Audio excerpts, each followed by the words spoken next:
তো আজকে কিন্তু লক্ষ্মী পুজোর ঠিক আগের দিন। তো আমি এখন বাজে প্রায় 1:30। আমি কিন্তু এখন বাপের বাড়ি থেকে আমার শ্বশুরবাড়িতে আসলাম। তো দেখো এসে আমি রান্না শুরু করে দিয়েছি।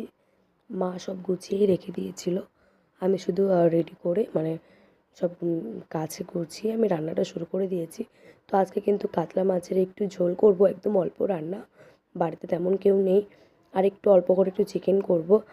আর করব একটু টক, একটু একটু ঝোল টক করব।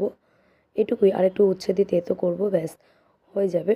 তো দেখো আমি এখানে মাছের ঝোলটা কিন্তু বসিয়ে দিয়েছি। মাছটাকে সুন্দর করে ভেজে, আর এখানে উচ্ছে তেঁতোটাও আমার হচ্ছে।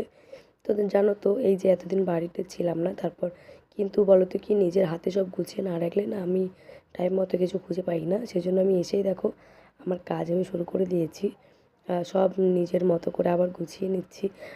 মা কিন্তু সবই খুবই পরিষ্কার পরিচ্ছন্ন করে রাখে, তবে ভালোভাবে গুছিয়ে উঠতে পারে না। তবে যতটা আমার কাছে পসিবল হয় আমি গুছিয়ে রাখার চেষ্টা করি। কিন্তু মা সবসময় পরিষ্কার পরিচ্ছন্ন করে রাখে সব জিনিসপত্রই। তো মায়ের থেকেই শেখা এত কাজ আমার, এই যে এত পরিষ্কার পরিচ্ছন্নতা সবই কিন্তু আমার শাশুড়ি মায়ের থেকেই শেখা। কাল কিন্তু লক্ষ্মী পুজো, তো লক্ষ্মী পুজোতে কী কী করবো আমার পরপর ভিডিওগুলো তোমরা দেখো।